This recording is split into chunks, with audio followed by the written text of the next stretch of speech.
गल्पर शीर्षक ओह गणित।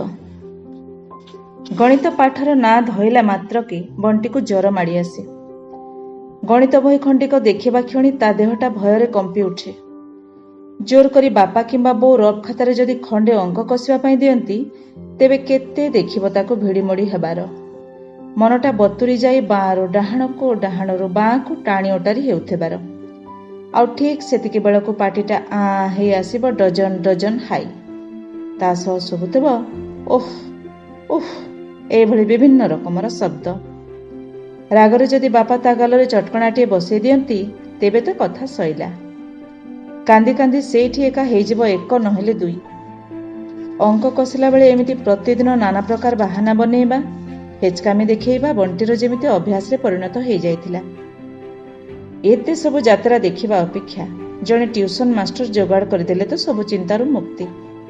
ता छड़ा आजिकालिका पिला को बापा बो पाखरे बसी पाठ पढ़िबा को आग्रह प्रकाश करछंती जे किछि कहिले मुहे मुहे लागिबे। जहा करिबा को कहिले ठीक ता ओलटा करिबे। बेसी बाध्य कले बहीपत्र फोपाड़ी पळेइबे। तेणु मन थाउ न थाउ ट्यूशन सार का पाखरे छाड़ीदेले पिला बाध्य होई मेंढा भଳି बसिबो। सार 5 खंड अंक देले बेसी नहेला नाही, 2 खंड अंक तो कसिबो। एया भाबी बापा रुद्रप्रताप स्वाई बहु कष्टरे खोजी खोजी जोगाड़ कले जणे गणित ट्यूशन सार। दुष्टामी कले आखि दुईटी को छाड़ी अन्य जोठी भी बाड़ेइले चलिबो, तांकर आपत्ति नाही बोली अनुमति मध्य देइदेले से। तही परदिन सकाळ ठीक 7टारे नह नहका कन्यर झाटटे हलेई हलेई पहुंची पड़िले ट्यूशन सार। बापा बोंको कथारे बाध्य होई बंटी आगरू सजबाज होई बसथाय सपटी उपरे। बापांको शिखेला भली बसिबा जगार उठी से प्रथमे पाद छुई प्रणाम कला सार को। सार चषमा तलु टेरे चाहिए। भयर ढीमा ढीमा हो गला बंटीर दुई आखि। 2 ढोक छेप ढोकी पकेला सार हाथ में नाचुथुबा कन्यर झाटटा देखी। से एते डरी जाइथिला जे बिना शीतरे भी ता पाटिटा खनी मारुथला। सार डाहाण हाथ में चषमाटी को नाक ऊपर को टेकी नहीं पचारे, तो ना कौन कि रे? बंटी चुप। किरे कहनु तो ना कौन? बंटी। बंटीर भय मिशा उत्तर। बंटी कौन? ढेल ना पत्थर? सारंको कर्कश स्वर। बंटी डरी जाई ता पाटिटा अठा अठा। छेप ढोकिबाकू चाहिए भी पाटिरे आउ छेप नाही। कुंथेई कुंथेई उत्तर देला बंटी स्वाई। बंटी स्वाई पाटिटा भी भलरे फिटू नाही। मूर्ख कौठिकार। अंक बईटा देलु, मिशाण फेड़ाणु शिखिचु? बंटी चुप। भय मिशा से कुंथु कुंथु भाव। अंक बहीटी काढ़िबा पई हाथटा ब्याग भितरे से पुरेइला। ब्याग सारा अंडाळी हेला, हेले बहीटी पाइला नाही। बो तो ब्याग भितरे बही सब पुरेइथिला, के जानी कुआड़े गला बही खंडिक जे। गतकाली नुआ हे किणा हेइथिबा रफखाता खंडिक पड़िथिला सप उपरे। बंटी को आ अपेक्षा न करी सार रफखाता खंडिक उठेई आनी तहिरे लेखिदेले गोटिए प्रश्न। गोटिए पड़ियारे 3टी गाई, 3टी बाछुरी और 2टी छेली चरुथिले। सेमानंकर गोड़ मिसी केते? शीघ्र शीघ्र बाहर कर, नहेले देवी एमिति गोटे बाहर जे। झाटटी को उंचेई दांत कड़मड़ कले ट्यूशन सार। माड़टा मोले देहरे बाजिनी पिंपुड़ी कामुड़िला परी चिहिकी उठिला बंटी। देहटा तार ताल बरड़ा परी थरुथिला भୟରେ। बाध्य होई से सेठी बसथिला सिना, नहेले ता मनटा जाई दांडरे खेलुथिबा सांग पिला मानंक मेଳରେ। ओह कि ओडुआरे पड़िला मनीष। बापा कहिचंती सारंक सामनारे दुष्टामी न करिबा पई, तागिद करि जाइछंती सारंक कथा मानि पढ़िबा पई। प्रश्नटी को पढ़ी भल करी बुझिबा पई चेष्टा कला। हेले एका सांगरे एते गुड़िए गाई बाछुरी और छेलींक गोड़ गणिबाकू तार बुद्धि पाइला नाही। ता मन को आसी ढुकिला जेते अबांतर प्रश्न। छी, ए गणित पाठटा कुआड़ू आसला जे? किए ए बहीटी को तैयारी कला जे? कला तो कला, एते सब कष्ट अंक ता देहरे काहे पुरेला जे? पुणी ए पाठ को बंटी को काहे पढ़ा पड़ुछि जे? द्वितीय श्रेणी रे पढ़ुवा बकटे पिला ता उपरे पुणी अंक विषय रे निहाती दुर्बल। तेणु एमिति अनाबना भावना रे बंटीर मुंडटा केमती भारी भारी लागिला। बापा कहती जार अंक ज्ञान नहीं तार पाठ पढ़ार किछि मूल्य नहीं। पुणी ए अंक पाठ कुआडे नीतिदिनिया बहुत काम आसे। छेना ना चोपा जा से मूर्ख हेले हो पछे ए पाठ जमा पड़िबनी। ताको तो जमारू आसीबनी। से पुरा आज जाए 1 ରୁ 50 जाए ठीक भाव में गणी पारे ना कि क्रम अनुसार लेखि भी जाने ना। बापा ताको ना देइछंती तणिग तंडीप। बेले बेले रागिकी कहती गधा कहींका आ केबे अंक गणी शिखिबु बुढ़ा हेले। केवल ए अंक पाठ को छाड़देले अन्य समस्त विषय भल लगे बंटिकी। हस खुशी भाषा बहिटी तो सबुठु भल। आह कि सुंदर गीत आ किड़ी सुंदर रंग बिरंग चित्र सबु थाए ता भितरे। चित्रांकन खातारे चित्र सबु को आंकी ता देहरे थिबा संगीत सबु को मध्य मधुर स्वर दे से गाई पारे। एई तो गत सप्ताह रे हस खुशी बहिर किचिर मिचिर शब्द करे गीतटी श्रेणी रे सबुठु भल गाइथिला बोली श्रेणी परिदर्शन रे आसीथिबा सीआरसीसी श्रीमान शांतनु साहू ताको गोटे 10 टंकिया मिल्कीबार चॉकलेट देथिले। आउ रहिला परिवेश विज्ञान ए विषय को चंद्रकांति दीदी एते सहज आ कौतुकिया ढंगरे बुझेई दियंती जे बहिरे कहा जाइथिबा जागा आ जिनिस सब एठी पाखरे कोठी देखिला भली लागे। हेले ए गणित विषय इलो बो घंच जंगलटी परि भयंकर मने हुए ताकू। आ ता भितरे थिबा प्रति खंड अंक लागंती बाघ भालू सिंह परि हिंस्र। प्रतिटी प्रश्न जेपरि दांत नख लगाई बिदारी पकांती ताकू। एमती अना बना बाजे भाव भावना रे बुड़ीथिबा बेले सार झाटटी को पिटी देले तळे पट करी। चमकी पड़िला बंटी। गोड़गणा सरला को धारा रे कसुछु जे आनिलु देखिबा तो खाता भूल हेतिले देखिबु जे एने। झाटटा ठीक जेमिति बंटीर पिठीरे पड़िबो पड़िबो होउची आखि मिटी मिटी करी मुंड को जाकी इलो बौलो मरी गलिलो कही बंटी छाड़िला गोटे लंबा रड़ी। हाथ में खड़िकाटा धरी रोषेई घरू दौड़ी आसिले बो। तांकु देखी झाट सहित सारंक हाथटा भी बाध्य होई खसी आसिला तळकू। मुचकी हसटे हसी देई आखिठारे सार बों को बुझेई देले जे ये मिछ पहाड़ केवल बंटी की डरेइबा पाई। बो बोधुए बुझीगले टिके हसीदेले। बंटी आड़िकी नजरटीए पकई देई पुणी फेरीगले रोषेई घर को। खंडे अंक को आउ केते समय लगाइबु शीघ्र कर मते पुणी आ गोटे जगह को ट्यूशन पाई जीवाको हबो जे। सारंक कर्कश स्वर बदली जाई एथर कोमल आदेश रे परिणत हो जाइतिला। बंटी तार छोटिया मगज खटाई जेतिकी बुझिला सार बोधुए बो को देखी डरी गले। बंटी को एथर टिके सहज लागिला। सतकु सत से एथर लागी पड़िला अंक कषिबारे। ता चिंता चेतना रे आसी उभा हैला एक विराट पड़िया। केते सुंदर सबुज घासरे भरा से पड़िया। मने मने कल्पनार तोली रे सेठी से आंकी देला 3टी गाई 3टी बाछुरी एवं 2टी छेड़ी। हेले काहाठु आ केमिति गोड़गणा आरंभ करिब से कथा जम्मारू आसिला नाही ताकू। मने मने से हिसाब कला 1 2 3 4 देतेरी एमिति कौन तुंडरे तुंडरे हब ना। एथर से सतकु सत तार रफ खातारे पछ पृष्ठारे आंकीदेला 3टी गाई 3टी बाछुरी और 2टी छेलीर चित्र।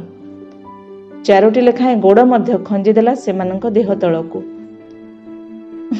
गोड़ गणिब कौन बाँ पापुली को पाटिरे चापी फें करी बहे हसी पकेला तार निज हाथ अंका चित्र को देखी। छेली मुंड 2टी दिशुथिला ठीक कुकुर मुंड परी। गाई बाछुरी सबु जंगलर को अजणा जीवजंतु भली देखा जाउथिले ता आखिकी। भाग्य को सेतेबेले सार खबर कागज पढ़िबारे मजी जाइथिले नहेले से लागे ता पिठीरे पड़ितांता छाट पहाड़। मनटा केमिति बेलकु बेल गोलमालिया हे उठिला बंटीर। से मने मने भाविबाकू लागिला अरे हे गाई 3 को तो बाछुरी 3 छेली केवल 2टी ସେମାନଙ୍କର ଛୁଆ ଦିଟା ଗଲେ କୁଆଡ଼େ ଯେ? ପଡ଼ିଆରେ ଘାସପତ୍ର ଖାଉ ଖାଉ ଯଦି ଅନ୍ୟ କାହା ବାଡ଼ିରେ ପଶି ଯାଇଥିବେ? ଇଲୋ ବଉଲୋ, ଥରେ ପ୍ରଧାନ ଘର ଛେଲିପଲ ସାହୁ ଘର ବାଡ଼ିକି ପଶି ପରିବା ଗଛ ସବୁ ଖାଇଯାଇଥିଲେ ବୋଲି ଯେଉଁ କଳିଗଳ ହେଇଥିଲା, ସେ ଦୃଶ୍ୟ ଏବେ ବି ବଣ୍ଟି ମନରୁ ଲିଭି ନାହିଁ। ଉଭୟ ପରିବାର ପରା ବାଡ଼ିଆ ପିଟା ହେବା ଯାଏଁ କଥା ଯାଇଥିଲା। ଯଦି ଛେଳି ଚରାଉଥିବା ପିଲାଟା ପାଖରେ ଥାଆନ୍ତା, ତାହେଲେ କ'ଣ ସେ ଛେଳି ଦିଓଟି କାହା ବାଡ଼ିକି ପଶି ପାରିଥାନ୍ତେ? ଆରେ ଭଲ ହେଇଛି ସାର୍ ସେ ଛେଳି ଛୁଆ କି ଛେଳି ରଖୁଆଳ ପିଲା କଥା ପ୍ରଶ୍ନରେ ପଚାରି ନାହାନ୍ତି, ନହେଲେ ଆହୁରି କେତେଟା ଗୋଡ଼ ପୁଣି ତାକୁ ଗଣିବାକୁ ପଡ଼ିଥାନ୍ତା ଯେ। ଭାବନା ରାଜ୍ୟରୁ ଫେରିଆସି ବଣ୍ଟି ଚାହିଁଲା ସାର୍ଙ୍କୁ। ସାର୍ ଖୁବ୍ ବଡ଼ ବଡ଼ ଆଖିରେ ଅନେଇ ରହିଥିଲେ ତାକୁ। ଦେଖି ହେବା ଢଙ୍ଗରେ ପୁଣି ସେ ଗଣିବାକୁ ଆରମ୍ଭ କଲା। 1, 2, 3। ଠିକ୍ ସେତିକି ବେଳକୁ ଦାଣ୍ଡର ଲୁହା ଗେଟ୍ଟିକୁ କିଏ ବାଡ଼େଇଲା। ଢିନ୍ ଢିନ୍ ଢିନ୍। ବଣ୍ଟି ନିଶ୍ଚିତ ହେଇଗଲା ଇଏ କ୍ଷୀରବାଲା। ଏଇଟା ହିଁ ତ ତାର ଆସିବା ସମୟ। ତାର ମନ ହେଉଥାଏ ସେ କ୍ଷୀରବାଲା ପାଖକୁ ଯାଇ ଏ ପ୍ରଶ୍ନର ଉତ୍ତର ପଚାରି ଆସିବ। ସେ ଗାଈ ବାଛୁରୀ କଥା ଖୁବ୍ ଜାଣିଥିବ, ହେଲେ ସାର୍ କ'ଣ ତାକୁ ବାହାରକୁ ଯିବାକୁ ଦେବେ? ବଣ୍ଟି ଡାହାଣ ହାତର ଅନାମିକା ଆଙ୍ଗୁଠିକୁ ଦେଖାଇ ବାହାରକୁ ଯିବା ପାଇଁ ଅନୁମତି ମାଗିବ ହେଉଛି ସାର୍ଙ୍କର ମୋବାଇଲ ରିଙ୍ଗ ହେଲା। ଆରେ ବା, ରିଙ୍ଗଟୋନ୍ରେ ହନି ସିଂର ଗୀତ। Lungi dance lungi dance lungi dance lungi dance. କେତେ ସୁନ୍ଦର ମିଠା ମିଠା ଏ ଗୀତ। ଭାରି ଭଲ ଲାଗେ ଏ ଗୀତଟା ବଣ୍ଟିକି। ତାର ହିସାବ କିତାବ ପୁଣି ଭୁଲ ଭାଲ ହେଇଗଲା ଏ ଗୀତ ପାଇଁ। ବାଁରୁ ଡାହାଣକୁ, ଡାହାଣରୁ ବାଁକୁ ଝୁଲି ଝୁଲି ଦୁଇ ହାତର ମଝି ଏବଂ ବୁଢ଼ା ଆଙ୍ଗୁଠି ସାହାଯ୍ୟରେ ଚୁଟକି ଫୁଟେଇବାକୁ ଲାଗିଲା ସେ। ଭାଗ୍ୟକୁ ସାର୍ ସେତିକି ବେଳକୁ ଫୋନ୍ଟି ଉଠେଇ ସାରିଥାନ୍ତି। କୋଉ ଝିଅ ସାଙ୍ଗରେ ବୋଧେ ଗପୁଥିଲେ ସେ। ସାର୍ କେତେ ଭଲ ଭଲ ଗେଲ ଗେଲ କଥା ସବୁ କହୁଥିଲେ ସେ ଝିଅକୁ। ଆଃ କି ହସ! ସାର୍ ଏମିତି ହସୁଥାନ୍ତେ କି, ମିଠା ମିଠା କଥା କହୁଥାନ୍ତେ କି? ସାର୍ଙ୍କ ହସ ହସ ମୁହଁ ଦେଖି ଭାରି ଖୁସି ଲାଗିଲା ବଣ୍ଟିକି। ସେ ଟିକିଏ ସହଜ ଓ ଭୟଶୂନ୍ୟ ହୋଇ ପୁଣି ଲାଗି ପଡ଼ିଲା ଗାଈ ବାଛୁରୀ ଛେଳିଙ୍କ ଗୋଡ଼ ଗଣିବାରେ। ଗଣିବା ଆରମ୍ଭ କରିଛି। 1, 2, 3। ପଡ଼ିଶା ଘରୁ ସଂସ୍କୃତ ଶ୍ଲୋକ ସହ ଘଣ୍ଟିର ଶବ୍ଦ ଶୁଭିଲା। Tin ଟିଣି tin. ବଣ୍ଟି ସେପଟେ କାନେଇକି ଚଟକିନା ଜାଣି ପକେଇଲା ଇଏ ରଥ ଅଙ୍କଲ ଠାକୁର ଘରେ ପୂଜା କରୁଛନ୍ତି। ଅନ୍ୟ ଦିନ ମାନଙ୍କରେ ବଣ୍ଟି ସେ ଶ୍ଲୋକକୁ ବଡ଼ ପାଟିରେ ଅବିକଳ ନକଲ କରି ଅଙ୍କଲଙ୍କୁ ଖତେଇ ହୁଏ। ଭାରି ମଜା ପାଏ ସେ ଏ ଦୁଷ୍ଟାମିରେ। ହେଲେ ଆଜି କି ଭିଡ଼ କାମରେ ଫସି ଯାଇଛି ସେ। ଓଃ, ଆଜି କିନ୍ତୁ ମନରେ ସ୍ୱତଃ ଭକ୍ତିଭାବ ଉଛୁଳି ଉଠିଲା ବଣ୍ଟିର। ସେ ମନେ ମନେ ବିନତି ଜଣେଇଲା ଠାକୁରଙ୍କ ଉଦ୍ଦେଶ୍ୟରେ। ହେ ଠାକୁରେ, ସତରେ ତମେ ଯଦି ଅଛ ଆଉ ମୋ କଥା ଶୁଣିପାରୁଛ, ତେବେ ତୁମକୁ ମୋର ଗୋଟିଏ ଗୁହାରି, ଗଣିତ ବିଷୟକୁ ଉଭାନ କରିଦିଅ ଏ ଦୁନିଆରୁ, ଯାଦୁଗର ତା ଜିନିଷକୁ ଛୁ ମନ୍ତର କରି ଉଭେଇ ଦେଲା ପରି। ସ୍କୁଲରେ ତ ସାର୍ମାନେ କହନ୍ତି, ଆଖି ବୁଜି ଆହେ ଦୟାମୟ ବିଶ୍ୱବିହାରୀ ପ୍ରାର୍ଥନା ବୋଲିଲେ କାଳେ ତମେ ପାଠ ଦିଅ। ବିଶ୍ୱାସ କର, ମୁଁ ପ୍ରତିଦିନ ଆଖି ବୁଜିକି ହିଁ ପ୍ରାର୍ଥନା ବୋଲେ, ତଥାପି ମୋତେ ସେ ପାଠ କାହିଁକି ଆସେ ନାହିଁ ପ୍ରଭୁ? ପାଠ ନଦେଲେ ନାହିଁ, ସେ ଅଙ୍କ ବିଷୟଟିକୁ ଉଠେଇ ଦିଅ ତ ଆମ ସ୍କୁଲରୁ। ସତରେ ମୋତେ ଭାରି କଷ୍ଟ ଲାଗୁଛି ସେ ଗଣାଗଣି କାମ କରିବା ପାଇଁ। ବାଁ ଗୋଡ଼ରେ ପଟକିନା ପାହାରଟେ ବାଜିଲା ଏଥର। ଚକ୍ କରି ଆଖି ଦୁଇ ଖୋଲିଗଲା ବଣ୍ଟିର। ଆଃ ବୋଉଲୋ, ମରିଗଲିଲୋ ମରିଗଲିଲୋ କହି ଜୋରରେ ଚିଲେଇ ଉଠିଲା ସେ। ଭାରି କାଟୁଥିଲା ତାକୁ। ଏଥର ବି ବୋଉ ନହେଲେ ବାପା ଧାଇଁ ଆସିବେ ତା ପାଖକୁ ବୋଲି ଭାବିଥିଲା ସେ। ମାତ୍ର ତାହା ହେଲା ନାହିଁ। ଗୋଡ଼ଟିକୁ ଆଉଁସି ଆଉଁସି ବଡ଼ ବିକଳରେ ସେ ଅନେଇଲା ସାର୍ଙ୍କୁ। କିରେ, ଆଉ କେତେ ସମୟ ଲଗେଇବୁ? ଖଣ୍ଡେ ଅଙ୍କକୁ ଏତେବେଳ? 8ଟି ପଶୁଙ୍କ ଗୋଡ଼ ଗଣି ମିଶେଇ ପାରୁନୁ? ଆଗକୁ ବଡ଼ ହେଇ କ'ଣ ଯେ କରିବୁ? ବୁଝିଲୁ, ତତେ ପଢ଼େଇବା ଯାହା ଏ କାନ୍ଥ ବାଡ଼କୁ ପଢ଼େଇବା ସେଇଆ। ଗଧ ଆଉ ଗଛରେ ଫଳନ୍ତି କି? ସାର୍ ପୁଣି ମାତିଗଲେ ଖବରକାଗଜ ପଢ଼ିବାରେ। ଅଙ୍କ ପାଠ ପଢ଼ିବାକୁ ହେଲେ ଗାଈ ବାଛୁରୀ ଛେଳିଙ୍କ ଗୋଡ଼ ଗଣିବା କ'ଣ ନିହାତି ଦରକାର? ବଡ଼ ହେଇ ବଡ଼ ବଡ଼ ଅଙ୍କ କଷିବାକୁ ହେଲେ ତାକୁ କ'ଣ ସାରା ପୃଥିବୀର ପଶୁଙ୍କ ଗୋଡ଼ ଗଣିବାକୁ ପଡ଼ିବ? ଏମିତି ଆଲୁରୁ ବାଲୁରୁ କେତେ କ'ଣ ଭାବି ହେଉଥାଏ ବଣ୍ଟି ମନ ଭିତରେ। ତା ମନଟା ସ୍ଥିର ହୋଇପାରୁନଥାଏ। ଭୂତ ଭଳି ଉଡ଼ି ବୁଲୁଥାଏ ଆଜେ ବାଜେ ଦୁନିଆରେ। ଗୀତଟିଏ ପାଟି ଖୋଲି ଜୋରରେ ଗାଇବାକୁ ଇଚ୍ଛା ହେଉଥିଲା ବଣ୍ଟିର। ପାପା କହତେ ହେଁ ବଡ଼ା ନାମ କରେଗା। ଅନ୍ୟ ଦିନ କ'ଣ ସେ ଗାଏନି ଏ ଗୀତ? ହଁ ଗାଏ, ଖୁବ୍ ଗାଏ, ଜୋରରେ ଚିଲେଇ ଚିଲେଇ, ହିନ୍ଦୀ ଓଡ଼ିଆ ସବୁ ପ୍ରକାରର ଗୀତ। ହେଲେ ଆଜି ଆଉ ସେ ମହୁକା କାହିଁ? ଖୁବ୍ ଭଲ ଲାଗେ ତାକୁ ଗୀତ ଗାଇବାକୁ। ସ୍କୁଲରେ ଗାଏ, ପ୍ରତିଯୋଗିତା ମାନଙ୍କରେ ଗାଏ, ପୁରସ୍କାର ବି ପାଇଛି ଅନେକ। ବାପା ପଚାରନ୍ତି, ବଡ଼ ହେଇ କ'ଣ ହେବ ବଣ୍ଟି? ସେ କହେ ଗାୟକ। ବାପା ରାଗନ୍ତି, ଡାକ୍ତର ଇଞ୍ଜିନିୟର କାହିଁକି ନୁହଁ? ବଣ୍ଟି ବୁଝିପାରେ ନାହିଁ ବାପାଙ୍କର ରାଗିବାର କାରଣ। ଆରେ ହେ, ଆଜି ସକାଳୁ ତାର ସୁଦାମ ଘର ବାଡ଼ିକି ଯିବାର ଥିଲା ତ। ସୁଦାମ ସହ ଟେକା ମାରି ନାଲି ଟହଟହ ବରକୋଳି ଝଡ଼େଇବାର ଥିଲା। ସୁମନ ତାକୁ ଗୋଟେ କ୍ରିକେଟ ବ୍ୟାଟ୍ ଦେବି ବୋଲି କହିଥିଲା। ପୁଣି ପହର ଦିନଠୁ ମଣ୍ଟୁ ତାଠୁ ନେଇଥିବା ଦିଆସିଲି ଖୋଳ ପତା ବିଣ୍ଡାକ ଆଜି ଫେରେଇବ ବୋଲି କହିଥିଲା। ଗାଈ ବାଛୁରୀଙ୍କ ଗୋଡ଼ଗଣାରେ ତ ତାର ସବୁ ସମୟ ସରିଗଲାଣି। ଏସବୁ କାମ ସେ ଆଉ କେତେବେଳେ କରିବ? ପୁଣି ସ୍କୁଲ ଯିବା ବେଳ ହେଇଯିବ ଯେ। ଉଫ୍, କେତେବେଳେ ଯେ 9ଟା ବାଜିବ, ଟ୍ୟୁସନ ସରିବ, ଆଉ ସେ ମୁକ୍ତି ପାଇବ। ବ୍ୟସ୍ତ ବିବ୍ରତ ହୋଇ ପଡ଼ୁଥାଏ ବଣ୍ଟି। ଉପର ମହଲାରୁ ଟିଭିର ଜୋର ଶବ୍ଦ ଶୁଣିବା କ୍ଷଣି ତା ମନଟା ଫେର ଉଡ଼ିଗଲା ସେଇଠିକି। ଟିଭିରୁ ଭାସି ଆସୁଥାଏ ଗୀତର ଲହର। ଭଜନ ଅନ୍ତାକ୍ଷରୀ। ଏହି କାର୍ଯ୍ୟକ୍ରମ ପ୍ରାର୍ଥନା ଚ୍ୟାନେଲରେ ଆସେ। ତା ଖୁଡ଼ି ଏହାର ରୀତିମତ ଦର୍ଶକ। ରିମୋଟରେ ଭଲ୍ୟୁମ୍ କମ୍ ବେଶୀ କରି ଜାଣନ୍ତିନି ବୋଲି ବଣ୍ଟିକି ଡାକନ୍ତି। ହେଲେ ଆଜି ତ ସେ ସାରଙ୍କ ପ୍ରଦତ୍ତ ଗାଈ ବାଛୁରୀ ଓ ଛେଳିଙ୍କ ଗୋଡ଼ ଗଣିବାରେ ବ୍ୟସ୍ତ। ଓଃ, ବଣ୍ଟିର ମୁଣ୍ଡଟା ଫାଟି ପଡ଼ୁଥାଏ ସେଇ ଗୀତର ସୁରରେ, ଯାହାର ଲହର ଭାସି ଆସୁଥାଏ ଟିଭିରୁ। ହାତରେ ବାଡ଼ି କାନ୍ଧରେ ବାହୁଙ୍ଗି ନେଇ କହ୍ନେଇ ଯାଉଛି ବନେ ଗାଈ ଚରେଇ। ଓହୋ, ପୁଣି ସେ ଗାଈର ଗୀତ। କୃଷ୍ଣ ତ ଠାକୁର, ପାଠପଢ଼ା ଛାଡ଼ି ସେ କାହିଁକି ବଣକୁ ଗାଈ ଚରେଇବାକୁ ଯାଉଥିଲି ଯେ? ହଁ, ବୋଧହୁଏ ସିଏ ବି ତା ଭଳି ଗଣିତ ଗଧ ହେଇଥିବେ। କେଜାଣି, ତାକୁ ଯେମିତି ବାପା କହନ୍ତି, ପାଠ ନ ପଢ଼ିଲେ ଦିପଟ ଗାଈ ଆଣିଦେବି, ସେମାନଙ୍କୁ ଚରେଇବୁ ନେଇ ଗାଁ ମୁଣ୍ଡ ପଡ଼ିଆରେ। ଠିକ୍ ସେମିତି ବୋଧେ ହେଇଥିବ। କୃଷ୍ଣ ପାଠପଢ଼ାରେ ମନ ଦେଇ ନଥିବେ, ଆଉ ତାଙ୍କ ବାପା ରାଗିକି ଗାଈ କିଣି ଆଣି ଦେଇଥିବେ।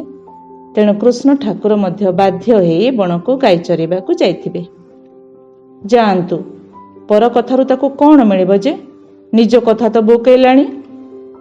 ଭାବନା ଶେଷ ହେଉନଥିଲା ବଣ୍ଟିର। ଭୟ ବି ବଢ଼ି ବଢ଼ି ଚାଲିଥିଲା ବେଳୁବେଳ। ତଥାପି ଗାଈ ବାଛୁରୀ ଛେଳିଙ୍କ ଗୋଡ଼ଗଣା ସରୁନଥିଲା। ଆଖି ଉଠେଇ ଅସହାୟ ଭାବରେ ସାରଙ୍କୁ ଅନେଇଲା ବଣ୍ଟି। ସାର୍ ଏମିତି ଦୃଷ୍ଟିରେ ଏକସଳଖି ଅନେଇଥାନ୍ତି, ଯେମିତି ଆଉ ଅଳ୍ପ ସମୟ ଭିତରେ ସେ ଗୋଟା ଖାଇଯିବେ ତାକୁ। ଖୁବ୍ ଭୟ ପାଇଗଲା ସିଏ।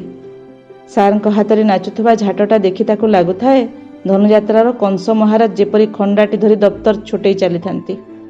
ପେଟଟା ତଳୁ ଉପରକୁ, ଉପରୁ ତଳକୁ ମୋଡ଼ି ହେଲା ଭଳି ଲାଗିଲା।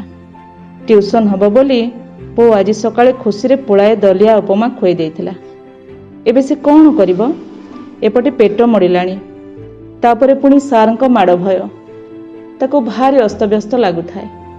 ବେଳୁବେଳେ ଅବସ୍ଥା ଅସମ୍ଭାଳ। ଇଏ ପାଇଖାନା ଯିବାର ପୂର୍ବାଭାସ ବୋଧେ। ପାଇଖାନା ଯିବା ପାଇଁ ସାରଙ୍କର ଅନୁମତି ମାଗିବାକୁ ତାର ସାହସ କୁଳଉ ନଥାଏ। ଆଉ ଠିକ୍ ସେତିକି ବେଳକୁ ଦୁଲ୍ କରି ପିଠିରେ ପଡ଼ିଲା ଗୋଟେ ପାହାର। ପେଟ ମୂଳାରେ ଅନ୍ୟମନସ୍କ ଥିବା ବଣ୍ଟି ହଠାତ୍ ଚମକି ପଡ଼ିଲା।